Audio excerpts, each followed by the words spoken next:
A quain here. We are quain.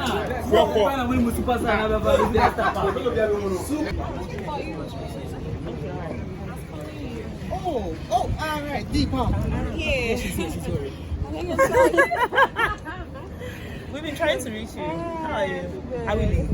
No, you're not. Well, no, okay. Usually, I'm shy. Hey, Standard. yeah, when we are my Hakai, maybe apple. Hey, One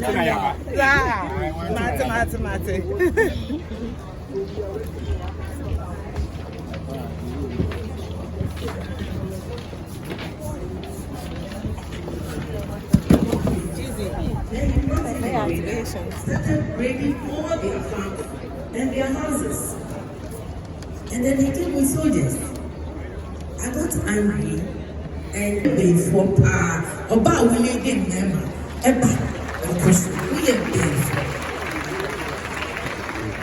He ran away, leaving the village. And for that matter, the chiefs always look up to me that I was their savior. I think sometimes our upbringing also helped us when it comes to the civil charges. Please hold on a little bit. Your Excellency, I noticed that did you follow what she was saying? Or you missed a little bit? So for those of us who missed a little bit, when she says that we are grateful, is to say that you are a witch, you exude such strength. So, yeah, thank you. So when it comes to the political limelight, it is believed that most women in politics are very, very aggressive. So a lot of women say that, me, I can't do this. Even in parliament, sometimes, when they are forming committees or ad hoc committees to investigate into issues, you realize that they form the committee and they leave the women behind. And it's all men. That called me after seeing that note, and then she said, it wasn't you, so why do you care so much? So it happened that day. She called me the next day, and she was very normal with me, so I was like, oh, there are people who don't care. So the next day, I decided to I had lots of people watching my page, so I was like, no, I have to sell something. So I started by selling panties, and I know it wasn't something I wanted, and I had started YouTube too, and I started hair care and the process of doing hair care products and everything. I was actually posting all of that for free, and people used to text me to tell me that, oh, make this for us, and I was like, no, I'm not an entrepreneur. But when that happened, I was like, okay, I could start that, and then I put a number out, and then it got sold out in 30 minutes.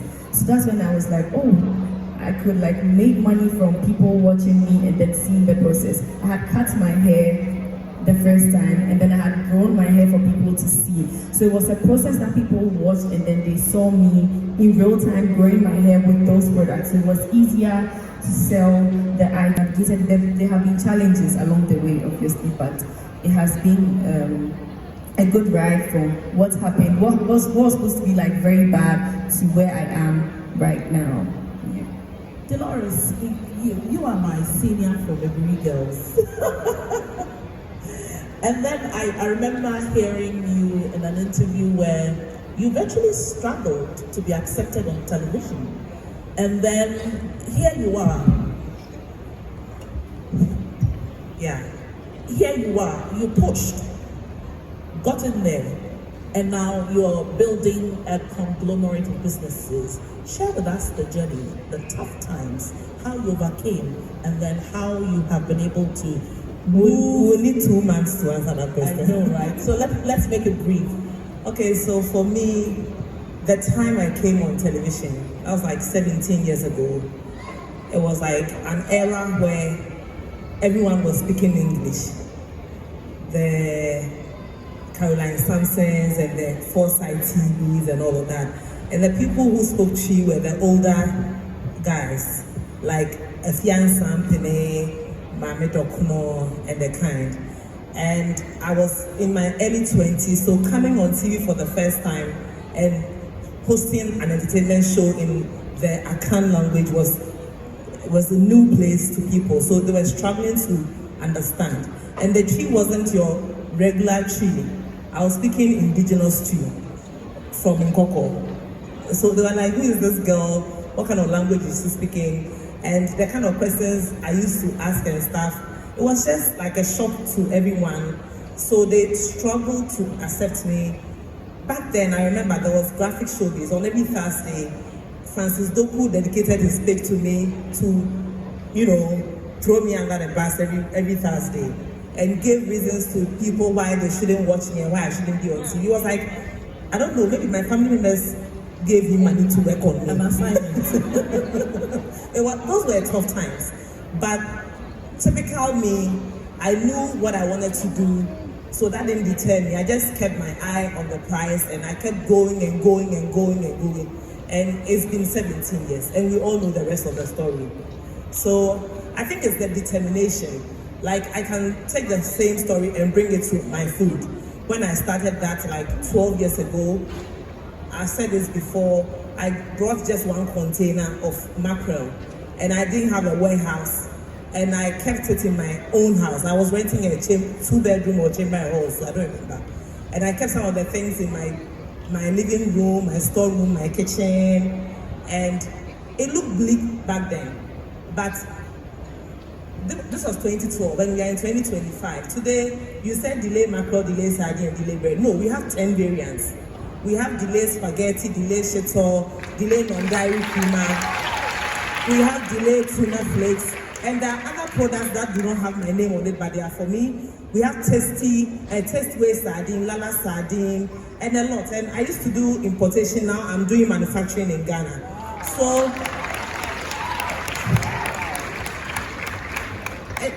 there's this Finnish word, a word from Finland that says sisu, S-I-S-U. I think I'm a true embodiment of the word sisu. I am determined, I'm relentless, you can't stop me, you are not God, you are a mere mortal, I know what I want to do, so that has always been the person that I am. And like, if it's only God who will tell me that enough, then I'll stop. But for a mere mortal, you have to apply the brakes. Ain't no stopping us now. Delay, something should have triggered this kind of determination.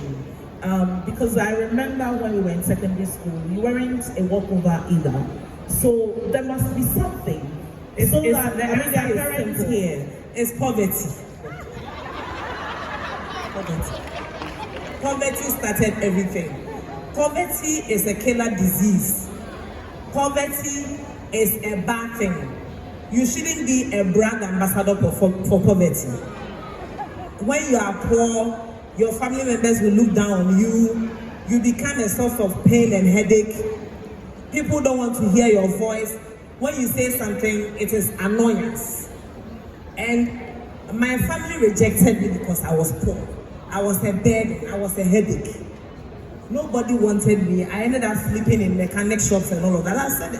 I keep saying that when you say it too much, you sound like a broken record. And I was in that situation. I decided that this is not how I want to. And I did it anyways, with the help of God. So poverty is what pushed me. Auntie Felicia, since we are in the processing space, To the people who are out there, yes. Like right now there's social media.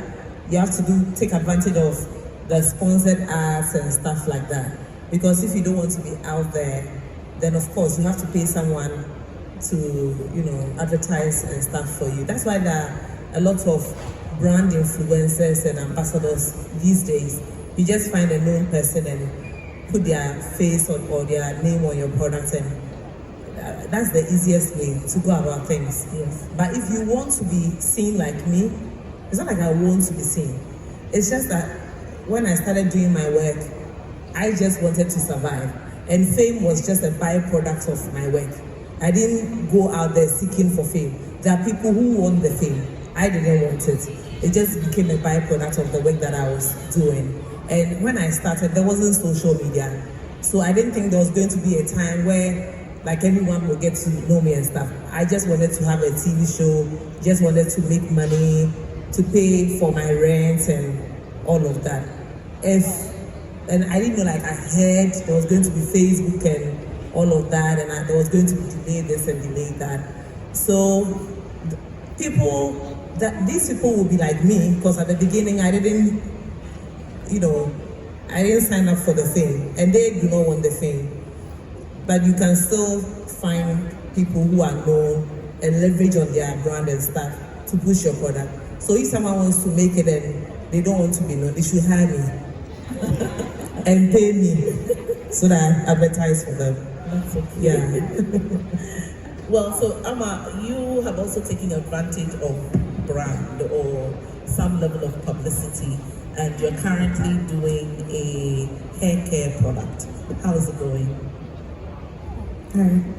Okay, so I take advantage of the numbers I have on social media. So I'm bold right now because when I started 5 years ago, I took people along the journey, but there are new people that have joined now. There are new people. My brand has grown, and now it's hearsay. People can't see those. So that is why I have gone this way, for people to get new clients. So if people aren't being able to see it now, somebody will tell somebody that I'm a cut her hair and this happened. So they will come and buy. So that's what I am doing with brand. But if you want to sell on social media without being known, it's not possible. Unless you hire somebody, as Delay said. But there's a difference between being popular because of being a social media influencer and being popular by the brand. So there's Delay, the business owner, and there's Delay, the TV presenter. Your face can be known, but then people wouldn't know you because of you. They'll know you because of your brand. So you can put yourself out there. So if you sell soap, you can do like a face care routine. People's focus will be on the soap, although your face is on there, but then the focus is going to be on the soap because that is what you are talking about. So the brand is going to grow as its own, not being a social media influencer. I don't know if you get it, but then there's a difference between a social media influencer and then being a brand owner. So when you learn the difference, then you can sell your brand without being known for you, but then your brand will be known. Yeah, I do get it.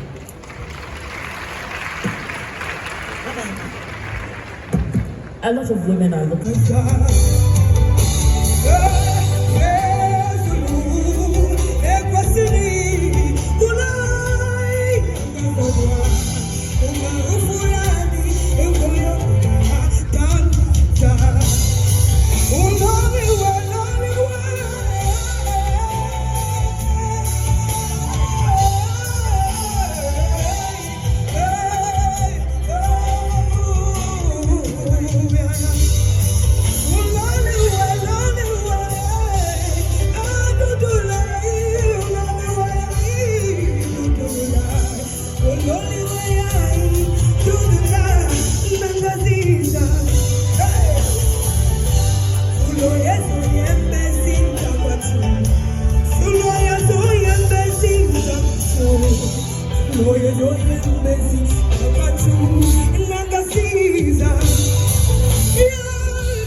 Zulu,